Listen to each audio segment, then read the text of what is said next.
क्या 65 साल 70 साल की उम्र में इस तरह की सर्जरी से कोई फायदा होता है? नहीं होता।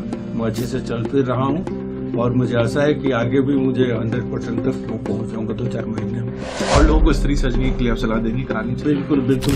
नमस्कार, हमारे साथ पेशेंट है मिस्टर उमाशंकर, जिनकी उम्र 65 ईयर्स है और ये हमारे पास करीब 7 महीने पहले आए थे। इनको स्पाइन से रिलेटेड प्रॉब्लम थे, जिसमें इनको चलने में दिक्कत थी, कमर में दर्द था, पैरों में सुनपना था और हमने इनकी स्पाइन की सर्जरी करी क्योंकि एमआरआई में हमें दिख रहा था कि नसों में दबाव है। करीब 3 लेवल पे दबाव था, तो हमें 3 लेवल पे सर्जरी करनी थी।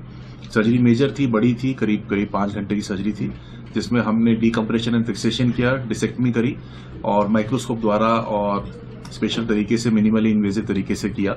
और आज ये पेशेंट 7 महीने बाद अपने आप को काफी ठीक महसूस कर रहे हैं और ये अपने बारे में आपको बताएंगे और ये बताएंगे कि क्या किसी को स्पाइन सर्जरी करानी चाहिए, नहीं करानी चाहिए, क्या 65 साल 70 साल की उम्र में इस तरह की सर्जरी से कोई फायदा होता है, नहीं होता। उमाशंकर जी, 7 महीने पहले मेरा बहुत सीवियर फुट ड्रॉप हो गया था और लेफ्ट फुट में कंट्रोल ऑलमोस्ट खत्म था। मतलब मैं स्टेप नहीं ले पा रहा था, जैसे दिमाग से चलता था कि जैसे इधर जाऊं तो पैर कहीं और जाता था। और मेरी वाइफ का ऑलरेडी सेम चीज था और उनका ऑपरेशन सक्सेसफुल नहीं हुआ था, लेकिन उसकी वजह से मैं काफी स्केयर था। लेकिन सर ने मुझे बहुत इंकरेजमेंट दिया और बोले कि आप 2-3 महीने में चलने फिरने लगेगा, आप बिल्कुल चिंता मत कीजिए, टेक्नोलॉजी वो अभी बहुत एडवांस हो गई।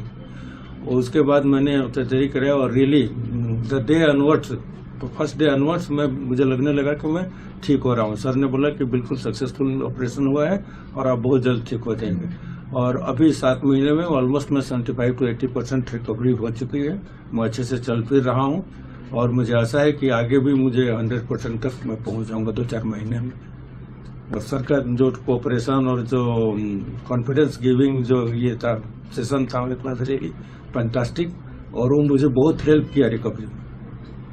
और लोगों को इस तरह सर्जरी के लिए आप सलाह देंगे करानी चाहिए? बिल्कुल बिल्कुल मैं दूंगा। अगर जरूरत है तो अभी मेरा डरना नहीं चाहिए। बिल्कुल बिल्कुल डरना नहीं चाहिए, क्योंकि डे बाई डे जितना भी एज बढ़ेगा और बीमारियां बढ़ेंगे उतना दिक्कत आगे हो सकती है। तो अच्छा है कि हम इनिशियल स्टेज में जब भी हमें पता चले सर की सलाह लेकर हम ऑपरेशन से बिल्कुल घबराएंगे।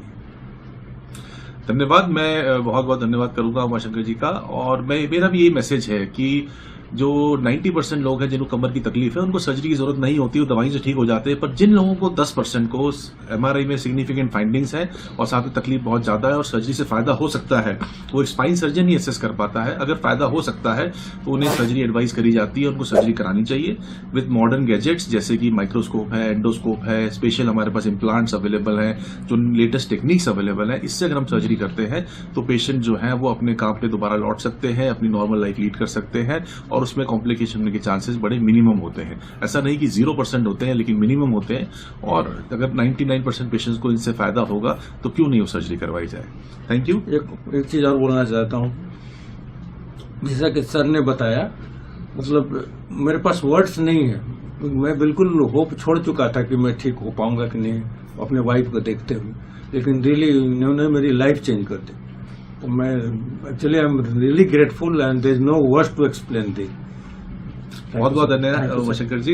एक अच्छा मरीज अगर अपने पॉजिटिव माइंड के साथ आता है तो सर्जन को भी हेल्प मिलती है उसको जल्दी ठीक करने के लिए।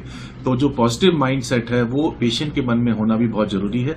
मैं इनको भी थैंक करूंगा, इनकी वाइफ, इनकी फैमिली मेंबर्स को थैंक करूंगा जिन्होंने ट्रस्ट किया हम पे और हमें उसका एडवांटेज मिला। नमस्कार।